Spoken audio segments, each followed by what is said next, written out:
like other than me running, which is my which, you know, whenever people give me a hard time, like they always kind of shut up. Did you? Yes, I have. I've already announced, but did you file the paperwork? We're getting there. Don't worry. We got plenty of time. But what I thought was funny is whenever people says, "Oh, Phil, that's so funny," then I say, "Hey, you know what? You didn't think Trump was going to win either, did you?" And then they all kind of get quiet for a second. It's like, oh my God.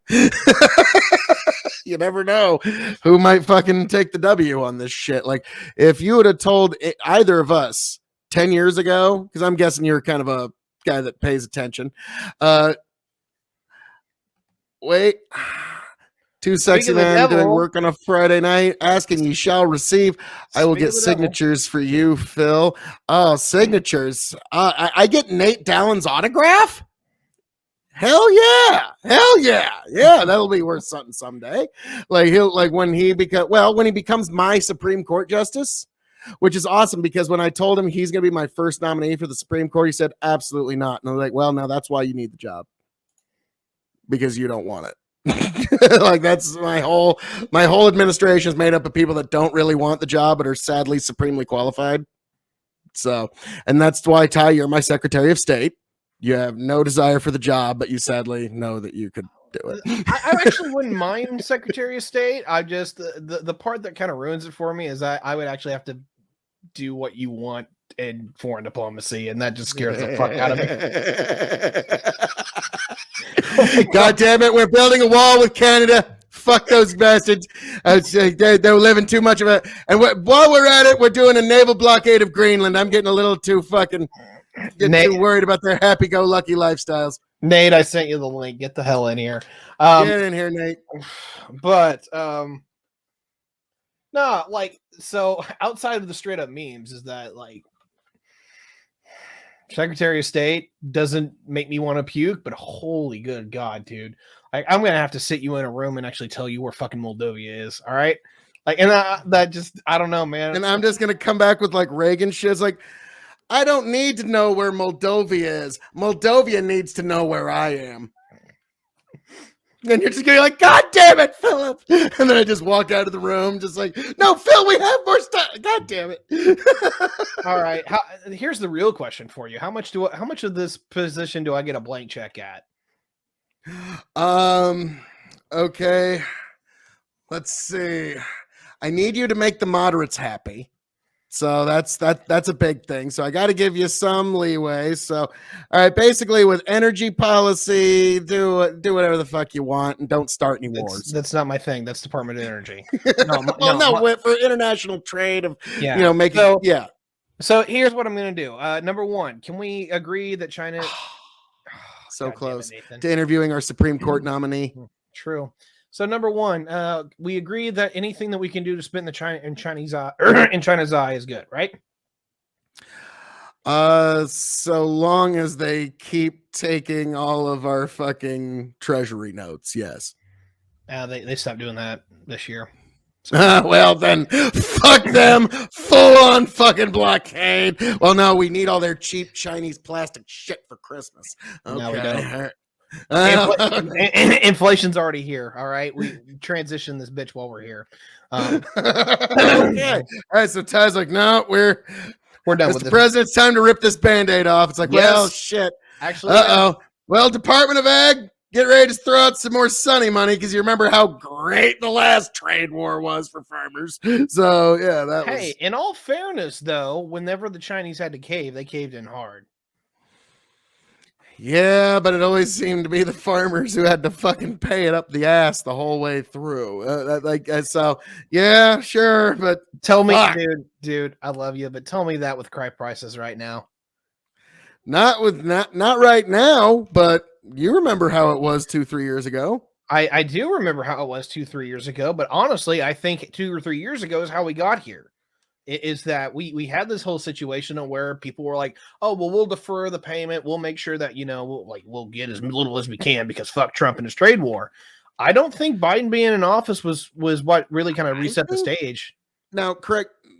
Feel free to disagree. This is my kind of personal thought. I think our current prices that we're seeing right now, we can put a lot more on this Ukraine thing means a lot more in the international world than we really kind of fully understood. And it took us a minute to really kind of settle in to what this new reality is. And I think that's what 2022 was us kind of settling into the new world. There's part of that. There's also a fertilizer shortage across the world. Because a lot of it came from Ukraine. It's like, son of a biscuit. A lot of it came from Russia. And now they're like, none for you. China has China has banned the exports of phosphates, and India is now banned the export of I can't remember what it is, but yeah, literally, forget the world food market, the world fertilizer market's going to hell, and that's going to trickle into the food market. We were surprised that this year became as good as it was. Literally, everyone had a record harvest in a year that we really didn't expect that. Good yields around here. Great yields. Yeah, everyone was shocked. My brother especially. He's like, dude, I thought this was going to be some of the worst beans we ever had. And then ends up being some of the best we've ever had. It's like the weather was fucking shitty. It was not cooperative the entire year. Half of our shit went in late, stuff like that. Yeah, like the farmers are, doing pretty good, but you still got, I'll have to run the numbers. I haven't run them in a couple months, but Ukrainians, last I checked, were down 45% on exports, and the Russians are down anywhere between 15 and 20. Fuck. Because most of that goes to the Middle East. Middle East is going to catch on fire next year. Oh, good. As if we didn't have enough problems. The Middle East is about to pop. Yeah. So thankfully, most of this is going to happen under Biden's watch, but like your president, he's going to have to. Your president is going to have to clean up. Trump gets in 2024. Oh, look at the disaster my previous administration left me. Oh, that's terrible. Well, no, I guess I'm about just our do whatever I administration. want. What are you talking about? Oh, well, our administration, yes. When we come in post Biden, so yes, the Middle East will be falling apart. But let's be frank, Ty, the Middle East has been falling apart for about 60 years. It's not going to fall back together anytime soon. So you just kind of settle in for that and kind of just ride the waves on that. Russia. Unfortunately, they're going to at some point build their Berlin Wall 2.0, and then we just kind of play political hopscotch around that and trade people and shit there for a while, and that's not going to be fun. And then actually, that's going to be a blast for me. As Secretary of State, I can actually get the Europeans to shut up and do what I tell them for once. Nice. All right. Yeah, like basically, don't get us into any wars. That's the whole thing. I like when Trump was able to say, I'm the first president in Harding to not get us into any new wars. I'd like to be able to do the same because, blessed are the peacemakers. Now, if there's an act of aggression, we'll go from there. But this is one of those, I even get a little trepidatious as to how much we give the Ukrainians. I understand, like, in physical stuff I get, but with all the money and everything, it's kind of hard to not call us kind of sort of a little part of it. It's kind of like if somebody's firing a belt-fed machine gun and the guy next to him is feeding the bullets in, and you're saying, hey, that guy's not part of this. What are you talking like? I don't know about all that. Like, I need you to sell this to the Rad Right, or overall, is that this is just money that we want to spend. Like, I don't know how we market this one, but like coming from the moderate wing here and telling you the truth is that this is money that is pennies on the dollar, wiping out an enemy who has literally threatened us with nukes. This is something that we want to spend some money on, and it's not that much. Now, I get where you're coming at. My biggest problem isn't some like Rad Right take on it, like, because I've always been anti-war. Gotcha. You don't ever want to back. You ever backed a badger into a corner, Ty? Yeah, it doesn't work out very well, does it? No, and I'm worried about backing a bear into a corner, and so it's because of those nukes why I've just been like, this status quo where everybody's pointing their shit at everybody, but nobody's firing it. Why don't we just keep that going? So that's why I kind of want Berlin Wall 2.0, because then we can just get back to everybody pointing their guns and nobody firing them anymore. And the Russians get to fall back and say, we never actually lost because look at our Berlin Wall. And then the boomer Russians, aka the Soviets, can say the West is contained. Everybody gets to go home. Nobody loses face.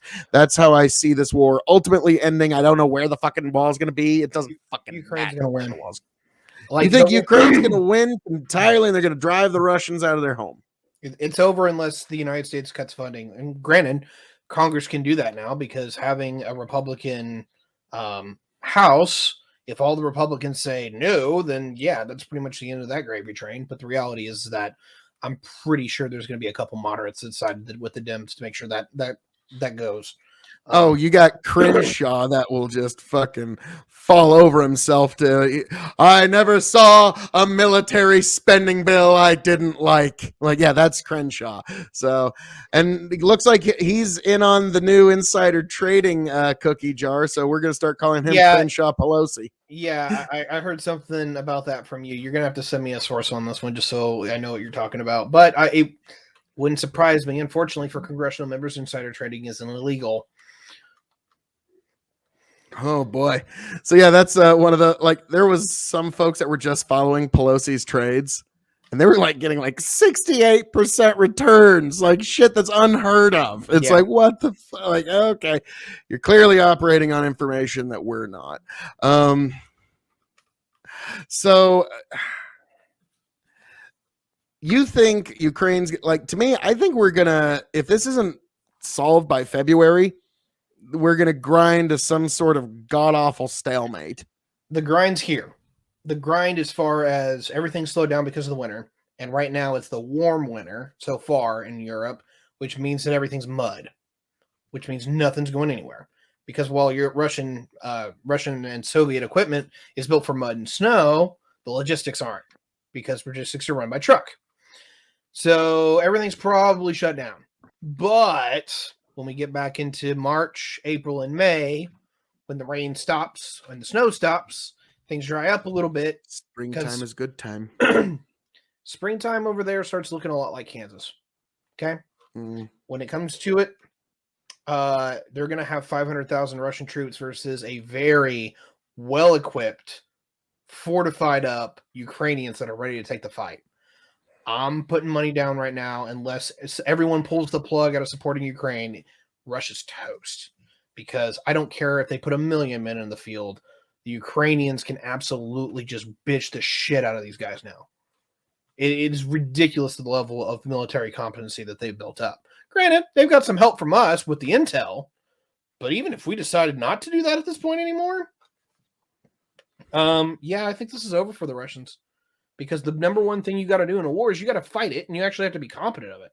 A lot of people are like, oh, well, in World War II, they came back from the brink, or, during Napoleon, they came back from the brink. And I'm like, yes. But you ever notice that every time the Russians come back from the brink in the middle of a war that they're absolutely losing, it's because the Anglos are bankrolling them? Yeah, now the Anglos really ain't all that interested in bankrolling. What's bankrolling their enemies? And the Russians can think the Chinese are bankrolling them, but the Chinese are just going to tell them what they want to hear in the moment to get them to do whatever so that they can be in a position where they can fuck them over the most. That's what China will do with anyone and everyone till they're no longer China. I am very surprised that the Russian-Chinese relationship hasn't completely imploded at this point, because every time we turn around, either the Russians and the Chinese are doing some stuff that doesn't really help either of them, or we're hearing that the Russians had to cave on literally every demand that the Chinese have asked of them. And the Russians are a proud people. I'm actually amazed that they have remotely gotten on board with the Chinese as much as they have. Well, the Russians, the Chinese, and the Americans are kind of like in this weird, like, love triangle where the Russians and the Chinese don't talk anymore, but they're both fucking Chinese but they're both fucking China on the side. And they don't like to admit it, and they're trying to, like, but like America and China's relationships always falling apart just about every week, and then China and Russia's relationships almost falling apart every week, and it's just like, I don't know how it's ever going to end, but China has kind of positioned itself as the weird crux in all of this.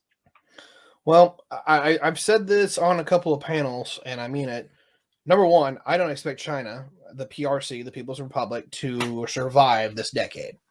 And if you become president in 2024, you may watch this happen under your administration. So be ready for that. Nice, nice. I'm totally like it was totally me. I totally did it. It was all me. I totally. Now, here's the thing. Now, Ty, I've always known there is some sort of reckoning coming when it comes to the Chinese economy, because I remember in like all the way back from like 2008 on, I used to read the Kiplinger report, and they would show the yearly GDP report for every country. And every fucking year, China 10, 9, 10, 10, 8, 9, 9. And I was like, you are cooking your fucking books, motherfucker. Ain't nobody got 10% GDP growth, even if you're fucking building a new goddamn planet. You don't have fucking 10% GDP growth. Okay, fuck you. And so, like, that was. Can I cut some hairs on that? Okay. I'll put it in this regard, and this is a little derogatory, but real. It's not hard to grow and grow fast whenever you're literally coming up from nowhere or from the bottom. And I'm dead serious about that. The Ukraine, or sorry, I'm reading your chat, and so I thought Ukraine. When it comes to China, you were talking about a country that absolutely just was one of the most impoverished countries in the world, and it was over 1 billion people. So even a modicum of growth translates into massive gains for this level of the society, because it's just fucking huge. That's real. It's absolutely real. When it comes down to it now, we definitely know that they are cooking the books to some degree. Particularly their real estate market is 30% of their economy. Yeah. Okay. Which is bullshit. They've had fucking ghost cities for decades, anticipating people will eventually someday move to them. Not only do they have ghost cities, we now just watch them as they will literally build up an apartment complex. They will say, hey, new apartment complexes are done. Have it open for a week, have no one come in it, and then no bullshit, they will have a demolition crew come and dynamite the son of a bitch, and they'll rebuild the whole thing all over again. Hey, we have new apartments again. Like, this is real. This has happened. We have seen it on satellite photos. They will literally demo entire apartment complexes, rebuild them. Yep, that's it. So at some point, that's all going to come to a head. I don't know what that's going to look like for the world, though, because unfortunately, we manufacture a lot of shit in China, and it's not just plastic bullshit. It's like, I remember there was at one point, I think it was either earlier this year or last year, there was a massive dam that was actually kind of at risk of collapsing in China, and it was where like a huge percentage of America's drugs are manufactured. And so it's like, oh, so America's drugs might be just wiped out because a Chinese dam collapsed. That's good. That's real good. So Secretary of State Ty, this is going to be quite a interest. So your general take is fuck China and fuck Russia as Secretary of State. Unironically, yes. And here's the real difference between. Well, that holds with my America fuck yeah policy. Yes. I can make this really good for you. There's just going to be a few instances where you're probably going to hate me. I am going to try to bully the shit out of the Europeans. Straight up. I'm going to be like, look, either y'all get your shit together and you do what I'm going to tell you to fucking do, particularly when it comes to your energy policy, or the moment that this conflict is over, we're gone. And that is going to be my policy. I'm going to bully the fuck out of the Europeans. And I'm literally going to tell them, and you're going to have to tell this to American people, I'm going to tell them what the fuck to do. And if they don't want to do what I tell them what to do, they're not going to have a relationship with the USA, because we're tired of their bullshit. France will be a friend. I don't think I'm going to have a hard time selling this to my voters, Ty. Don't worry about it. Okay, fair enough. Yeah, no. France can be a friend. Britain can be a friend. And I love Germany, and I'm going to pressure Germany and whoever the hell's sitting as chancellor. Be like, look, I have the maddest respect for Germany in a number of regards, but you all need to update the program here. I would. I'm about to say that's America first, there, man. Like that's it. America, fuck yeah. I believe very much in America first policy. Okay, so here's the issue. If the Europeans actually do what I'm asking them to do, then yeah, I'm going to very much have to be like, hey, we're going to have an armored division in Kiev. That's the part where you might have to sell that, because if the Europeans do shape up to where I tell you, Mr. President, the Europeans are doing what I've asked them to do. They're showing me that they are worthy allies, deserving of our consideration and our resources to help, their interest and ours. That's where I might have a problem. And the Europeans, to be quite frankly quite blunt about it, have been actually getting shit done lately. It's not everything I like, but at least they're, showing me some good signs. The other thing here is that I might have to ask you to bomb some poor African country because they're trying to do a genocide, and we just have to say we don't approve of that kind of thing. So you might have to send in a couple flights of F-16s just to make somebody's day pretty bad. I know you're anti-war, but that's one of those things that we just have to kind of show. It's like, we don't appreciate that shit.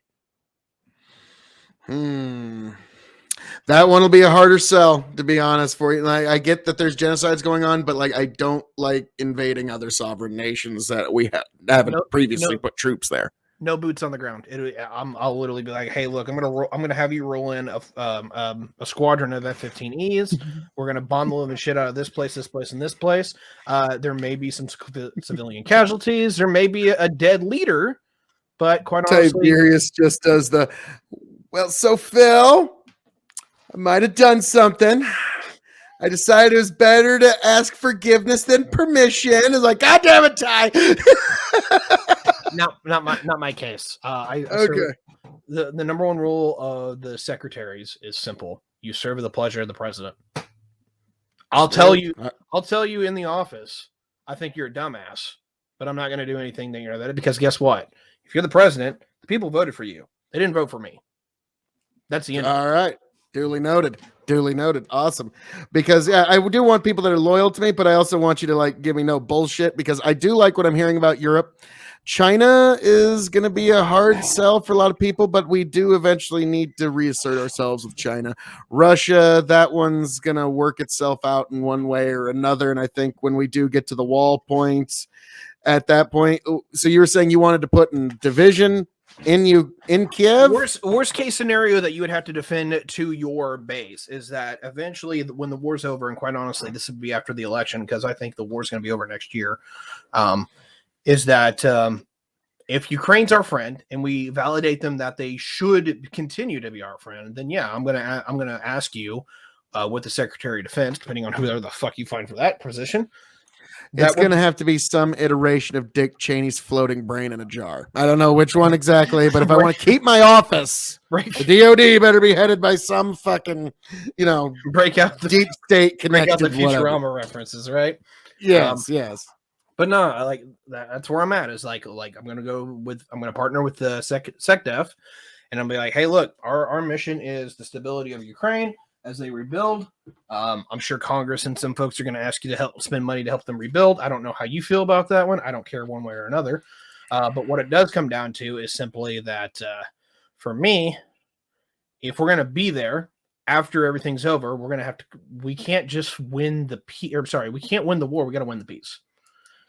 So one of those deals is going to be, and it's probably going to be literally at the start of the 2025 and the beginning of this administration.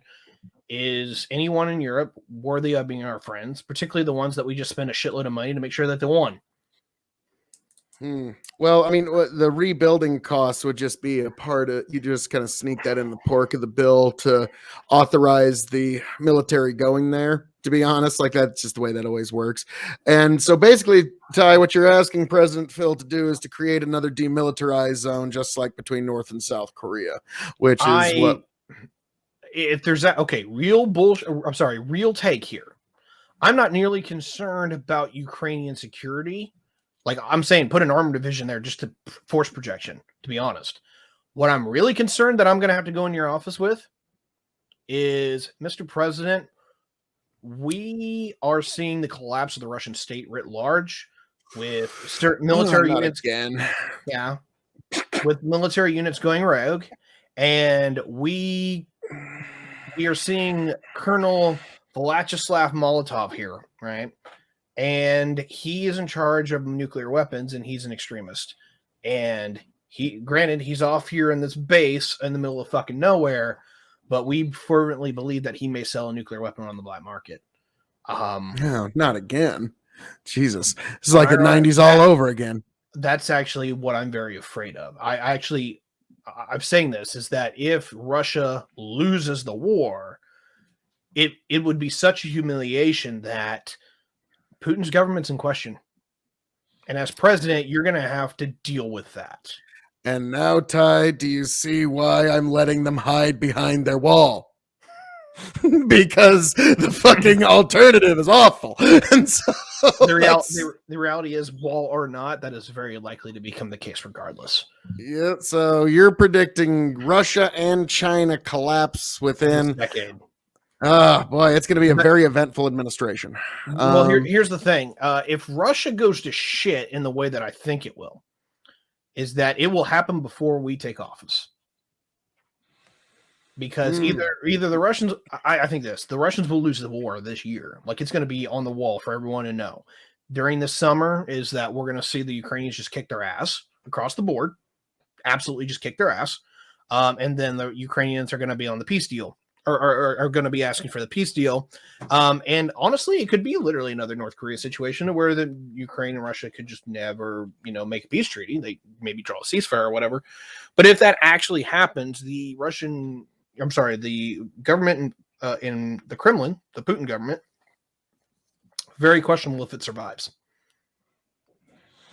Well, questionable if it survives is a whole lot better than we lost the war and now we don't survive. So, Ty, I don't know if you're a gambler, but I'd take them odds because the other odds are a lot worse. Like, if you want to have a game plan for possibly pushing up the Russians, but yeah, where do you get your info from? A lot of data analytics. So here's the things that I can give you, grow the farm up. And this is my ag secretary, by the way, when I'm elected president. I believe that. All right. So here's the reasons why Russia is in the shit and why we need it. And I can give you the data on this. We're not 100% sure where their demographics are right now because we haven't gotten the best information out of Russia for 10 years. But what we do know from the real information that came out post-Soviet collapse is that the Russians are in a demographic crunch because everyone who is my age or younger in Russia is population by half because their entire economic, political, and social system collapsed, and they don't have the ability to put 1 million men in the field without literally a general mobilization. Russia is not the power that it used to be. We know that their economy is absolutely dog shit. We have seen that forever. Literally, Russia, McCain actually called this correctly. Russia is a gas station masquerading as a country. And that's not too far off. They don't have, we're now finding out with old nukes. Yeah. And here's the real scary part. Actually, how many of them actually work? Ding. Unironically ding. Here's the thing, Ty. Ammunition in a gun. It's a great example that I always think of. Like, if you don't take really good care of that ammunition, it might not work. It might not fire. The primer might not work. Their artillery shells are literally exploding on them.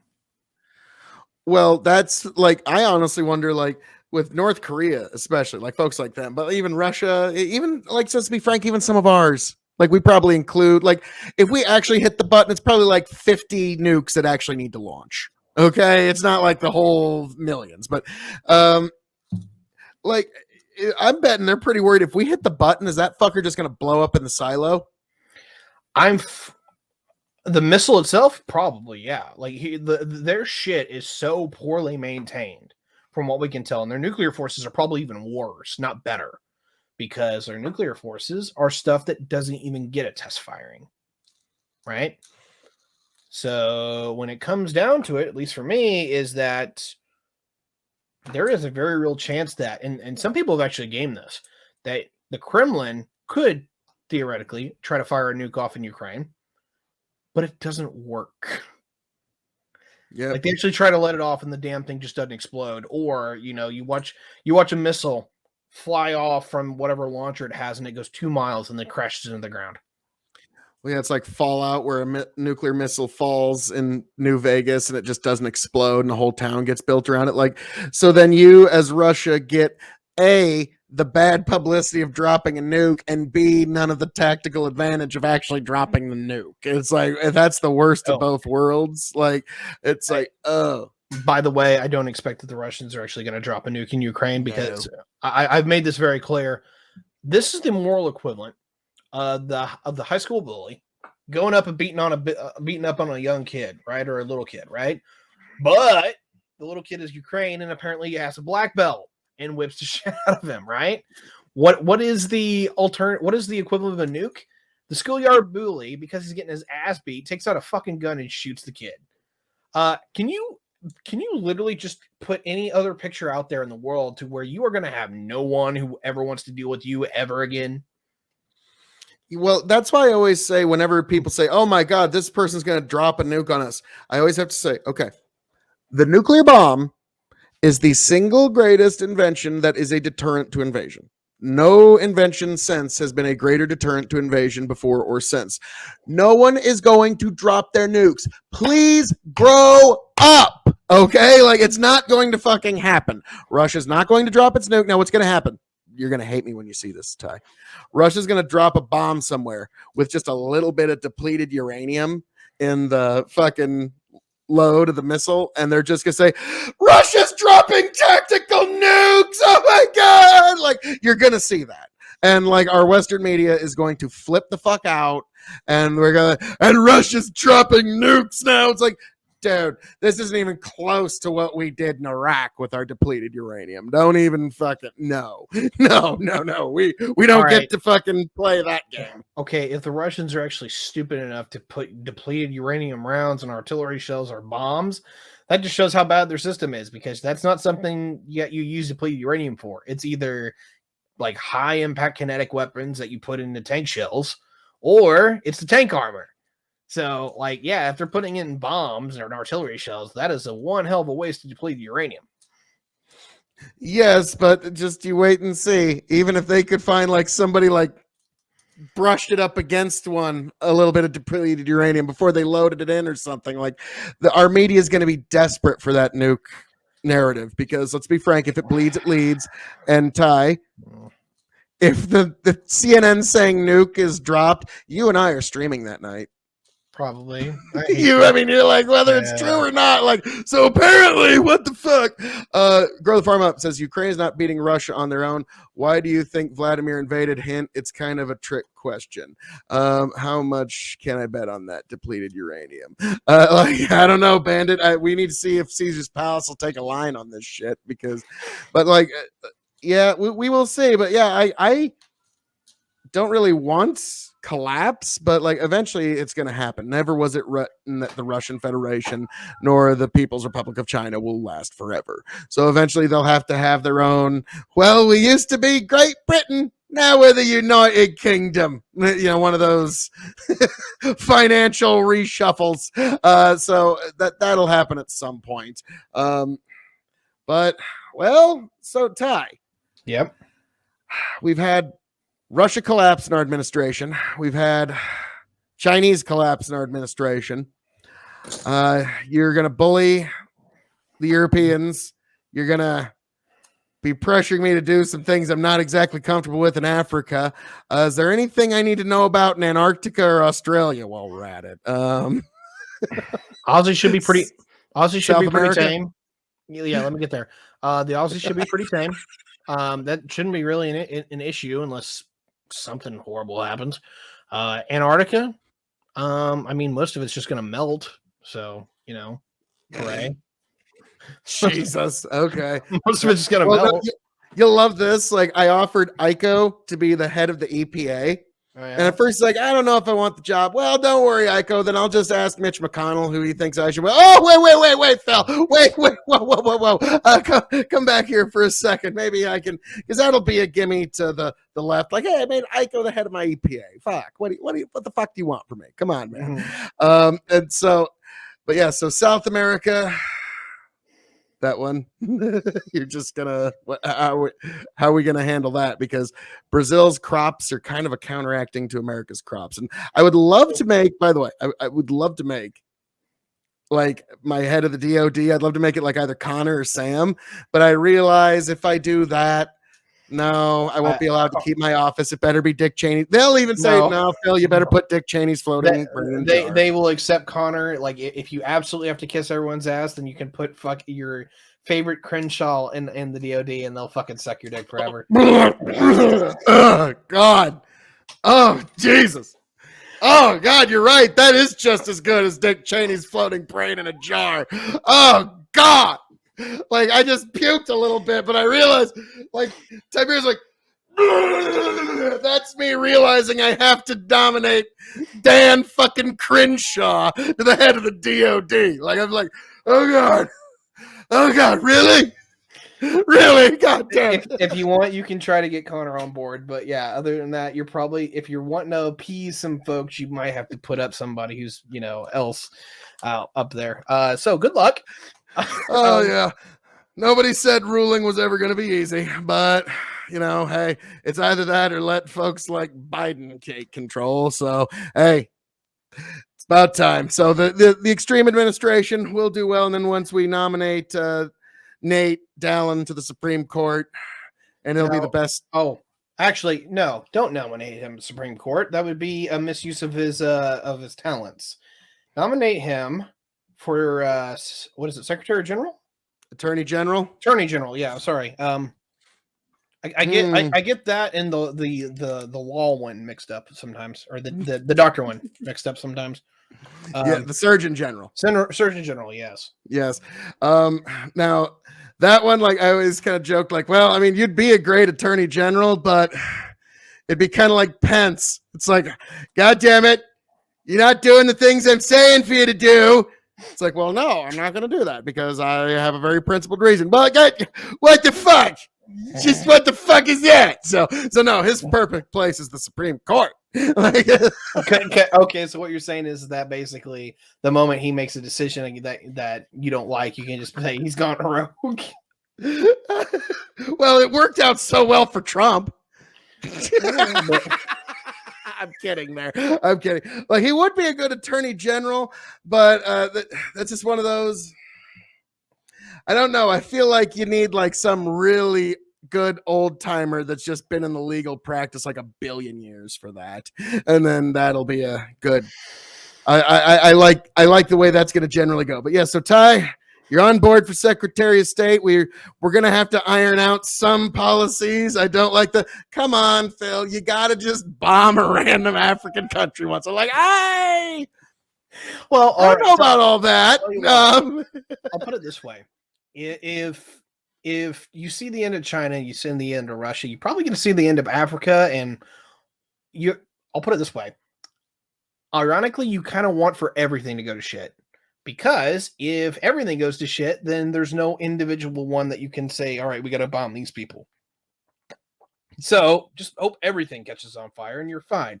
And then I can say, look how great my economy is.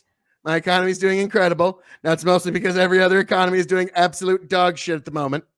Sure, imports aren't really doing great at the moment, but let's worry about that after the midterms. America first. Yes, down. That's like we don't want your cheap Chinese shit. We're gonna make it. Who needs cheap Chinese products? We've got good Canadian maple syrup we can import, folks. We can fuck it. We can drink tequila. We can we can. I got 2 more for you, and then we'll close this one up. Number 1, South America.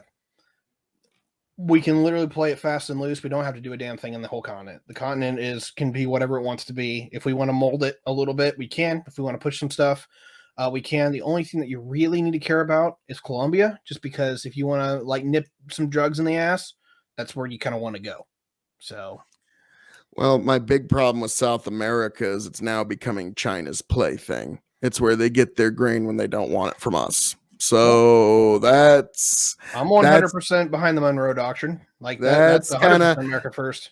It's like, what you doing fucking with my fucking cake there, motherfucker. What are you doing fucking with my anything? This is my backyard, China. Now, the problem is they got a lot of investments. So that's going to be a bit bigger part of your day than you want to admit. South America, because that's where China gets a lot of its logistics. And I can work with it because any slight that goes into the South Americans, I'm like, look, this is the reality. We're not dealing with China anymore in the way that you want it. So you can be a friend of the United States. You can be a friend of China. And if you feel bad that we made you force in this particular position, that's fine. Just remember whose hemisphere you're on, because we're not going to take lightly of this shit.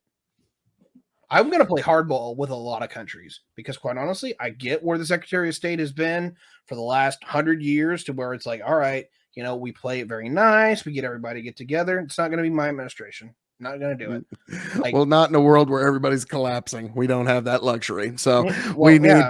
when everything's collapsing, is that either you can literally just watch everyone burn each other to the ground, or you can be like, hey, look, this is what we want. And more often than not, this is the sad thing, but the truth is that a world where everyone else burns themselves to the ground is actually an American first world, made true, because we have no rivals or nothing to worry about.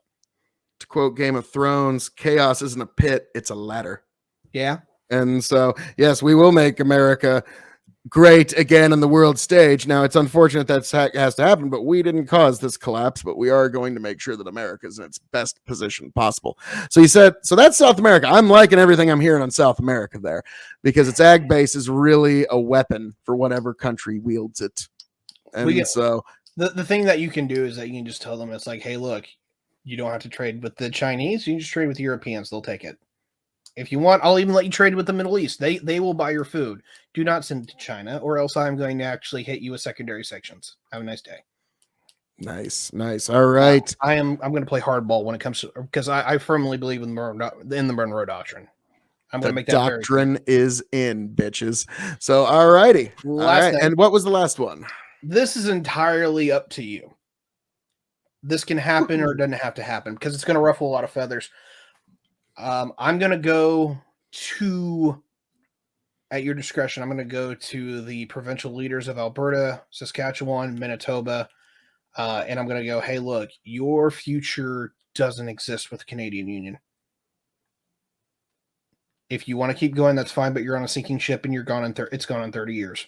I have no confidence in the Canadian Union continuing past that point. Your demographics isn't there. You're overregulated. You're underfinanced. It's going to be a disaster. Now, if you want to ride that thing out until then, fine. If you don't, I'm going to give you a life raft. I'm going to let you go or I'm going to petition for you to have U.S. statehood instead. You can tie in all of your economics into the American market. You'll be able to literally put your stuff on Canadian National Rail and ship it straight down to Houston if you want. We can do this. We already have the infrastructure. We already have the logistics. You're literally just not in the system. And once you're in the system, you won't have to worry about a thing. Labor, now you have part of a labor force that's 330 million. And I've seen some of your bankroll statements. You're profitable. You're consistent. And I'm pretty sure that while President Phil doesn't want to spend money on, war, I can definitely get him to spend money on building out your infrastructure or your interstate systems up there, because you don't have them yet, and we can bolt you into the community. And my Secretary of Agriculture is also entirely on board. I like how you made this seem like it's not a big deal at the end, Ty. That's a very good, it's a very good way to try and present things. So I'm always going to have to keep that in mind when you present. Oh, and just this one little thing I need you to sign at the end there, Mr. President. Not a big deal. Whoa. 4 new states. This would be one of the most impactful decisions of my presidency. I'm reaching out to 3. Okay. I'm reaching out to 3. And here's the thing. They're actually the most likely to be Republicans when it's all said and done. There may have to be a deal where they have to do something with their Medicare or the medical system, but in the reality of which they self-finance that anyway. And they're actually paying for they're paying for Ontario's and particularly Quebec's as it is. So if anything, they will have a lower tax rate when they join us anyway. So I think it's a win for them. The question that actually could happen is that if they jump, do we get a call from BC or do we get a call from New Brunswick saying, well, fuck, if this whole thing is going to shit, can we join too? And that becomes a different conversation. Well, it sounds like at that point, it kind of all evens out. We get some Republican senators, we get some Democrat senators. Possibly, yes. But like this would be one of the most influential and important decisions of my presidency. This would be, do I expand the union and do I, in essence, annex a good chunk of my neighbor to the north? This is something that I'm going now. It's I'm not done. Oh, okay. Let's hear it. Okay, that's our friends in the north. Big thing about our friends to the south is that when it comes down to it, Mexico doesn't. A lot of people are like, "Oh, Mexico's actually going to expand north. We got all these Hispanics coming in. They all speak Spanish." Not true. What it actually is that if you look at Nuevo Leon, if you look at Sonora, if you look at these areas that are part of northern Mexico, I'm going to do the same thing with. I'm going to do the same thing with them because they're bolted into the American economy. And then if we actually give them that opportunity where it's like, hey, look, Southern Mexico is fucking you. Mexico City is going to take all your damn money and they're going to make sure that you have no say in the political process forever. Your politics are way more similar to ours than they are for the rest of the country. So I'm going to give you a thing. When you become part of the United States, we'll invest in your infrastructure. We'll help kind of bring you up to parity. You're going to actually be subject to American educational and labor standards, which is going to give you a kick in the pants, but it will be a positive kick in the pants. But also, you're not going to have to deal with Mexico City shit. And more particularly is that your immigration problem of where we have been stationing refugees on your side of the border now becomes all of our problem. Because now you're in it with us, not at our discretion. So, do you want to keep riding it out with Mexico City, or are we going to get 5 more southern states? It's either 5 or 6. I don't know, because Mexico has a real problem in that it's not that they have a war on drugs, it's a drug war where the Mexican government isn't really a government anymore. Like, we all have to acknowledge that. It's gotten better. The issue they were routed in open battle in 2019. They've been a fucking client of the cartel ever since. So some of them, okay, I'm going to put it this way. Mexican history is that there used to be a unitary state largely within Mexico. It was a party called the PRI. They lost in 2010. And when that happened, the new government came in and they actually let all the books come out. And they come to find out that a number of Mexican states and provinces were literally just run by the cartels. And they have been trying to pull that back since. Have they been defeated in some on levels? Yes. But this is where you are going to have to make a massive decision on if I want to pull the trigger on this. Number one is if we don't do this, we can just simply ask the Mexican government to help keep the immigration issue within their northern border to where they're not letting nearly as many people cross onto our side, because while they're not Mexican citizens, is that they are technically within the Mexican territory, which means that it's their problem even more so than ours. And so we can either work the forward deployment thing, which me and Nate have gone over already, or there's about 6 or 7 Mexican states that we can reach out to and it's like, look, we'll probably piss off Mexico City. There will never be any good relationship there again. But the people who are now bolted into the American economy, who are rapidly developing and are actually Grow the Farm Up has pretty much one of the better criticisms. Mexico is too population dense to make your Canadian plan work down there. Do not import poverty, import value. So that's something to keep in mind, because the Mexico, the better weather you get, the more population dense you're going to get. And so with Canada, like, you could literally just give all few hundred million, like, how, I don't even know how many people are in those 3 provinces. You could give them all Medicare like for all, and it wouldn't even matter in the budget. What's that? It's 1.5 million.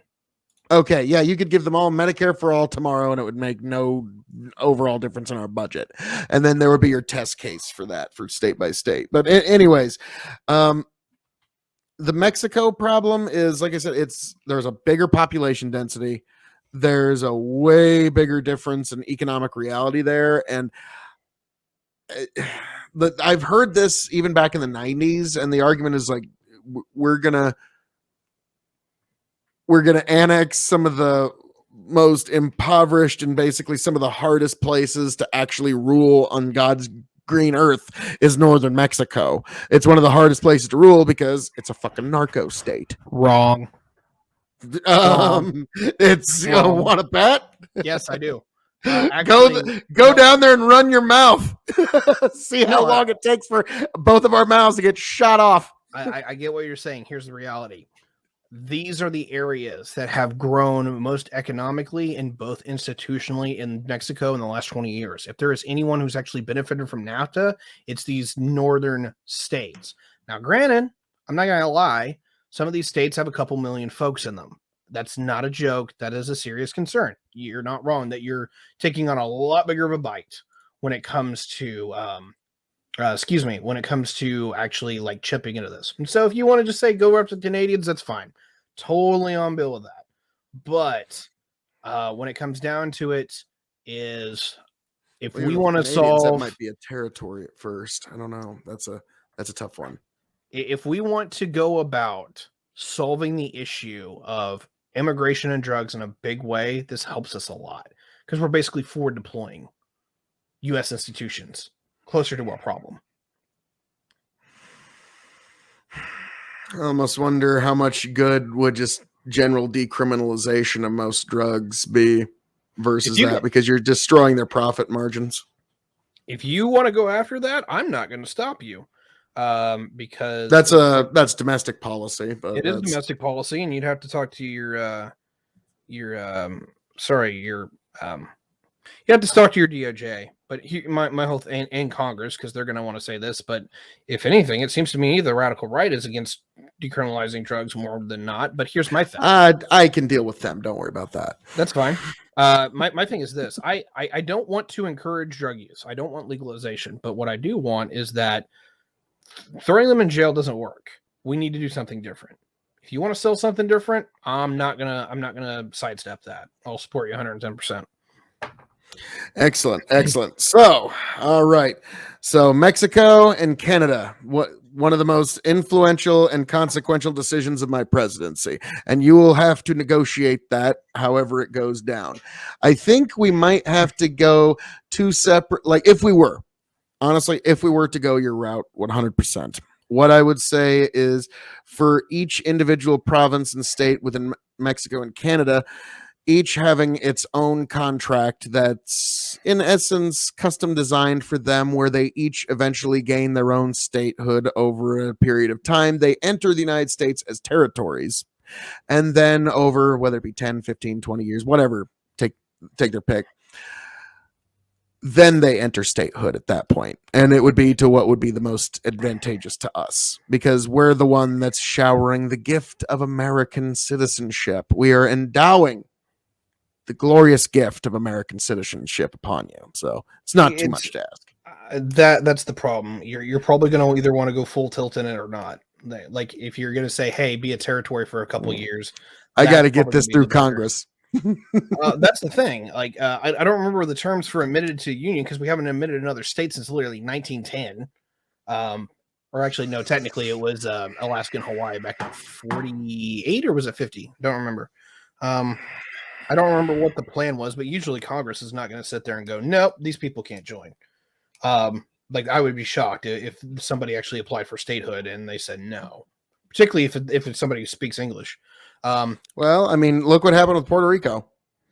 Puerto Rico never did. They've been playing patty cake on that for decades. They never asked. That's the kicker. This was the first time they actually had a vote. The one that all the lefties were talking about.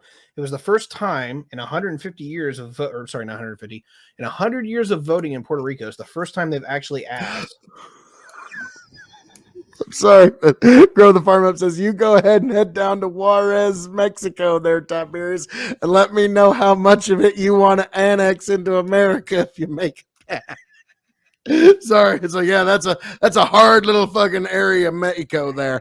Yeah, Juarez is shit. There was one point where more people died in Juarez than our troops died in Iraq over the same period of time. It's like, whoa. I'm not acting like the Mexican conversation is anywhere remotely easy. I'm just going to say it. When it comes down to it, though, is that this is going to be a massive problem in the years to come. Because it already is. The opioid epidemic is here.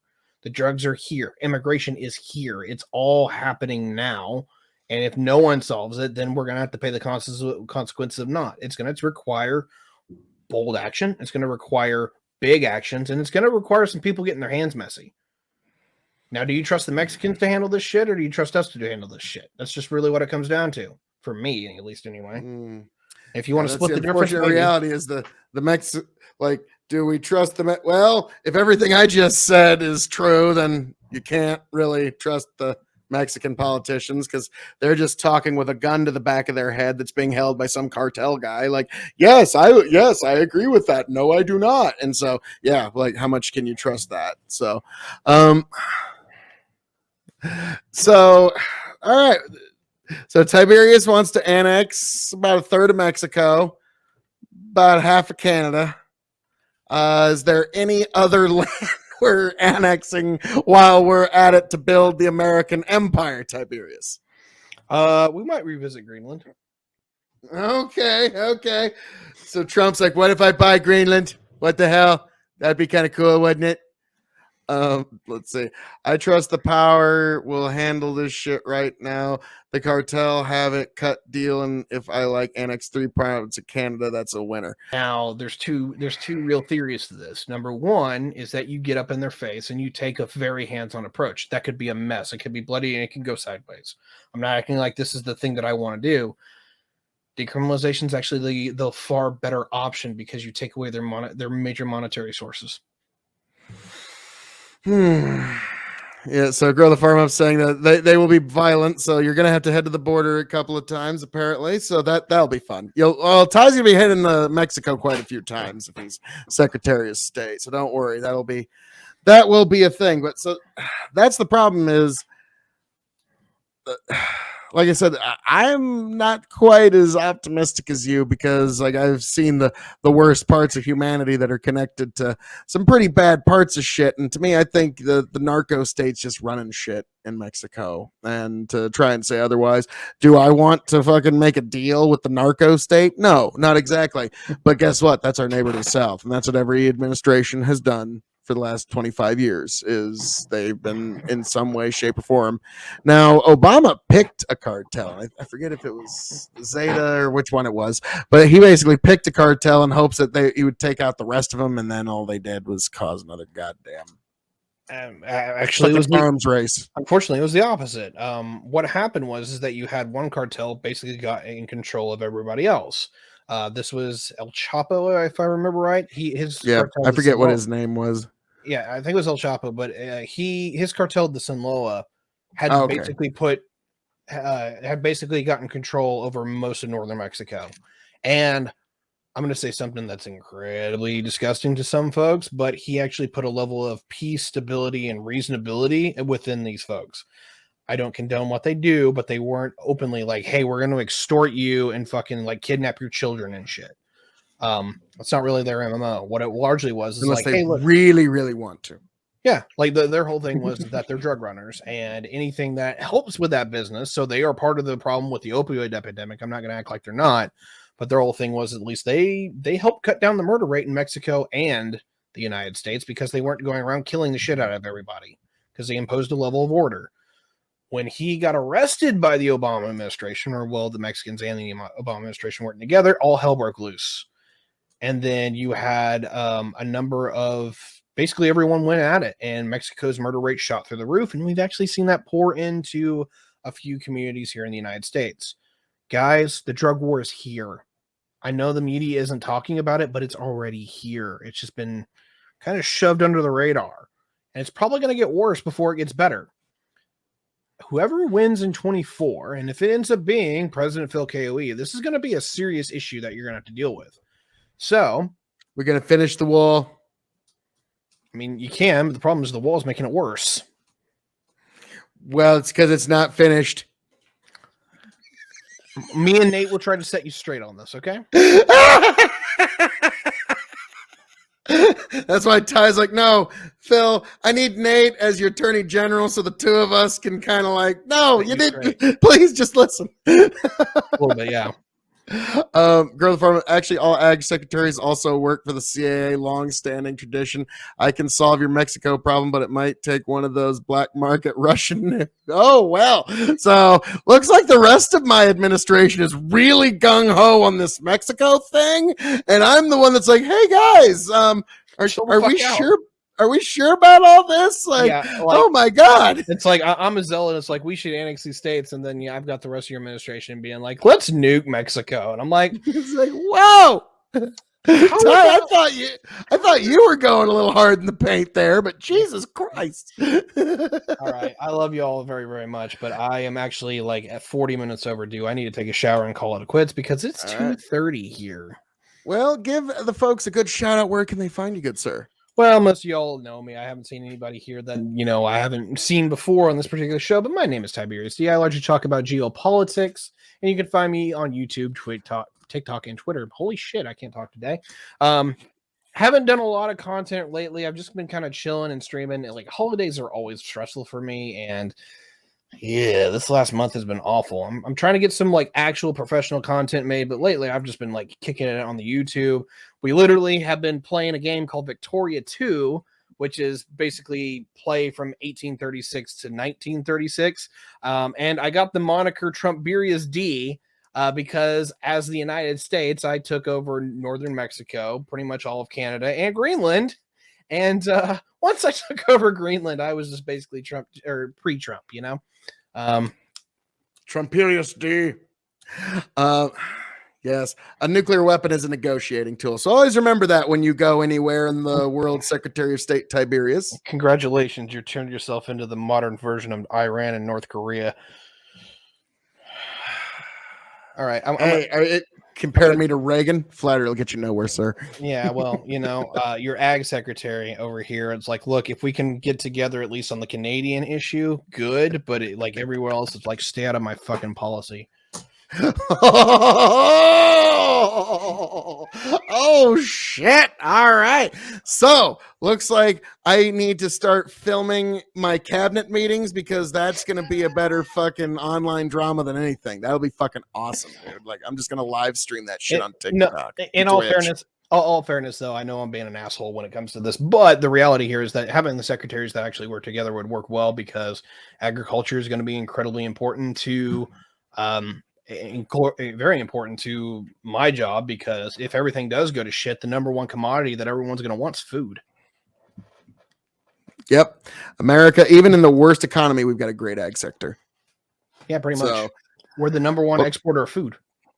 Well, Secretary of State, you get some sleep because you're going to have to do some negotiations with like folks in China and Japan in a few hours. So you best get some sleep. So, all right. Ty, God bless, sir. Thank you very much, sir. Catch you again soon. Peace.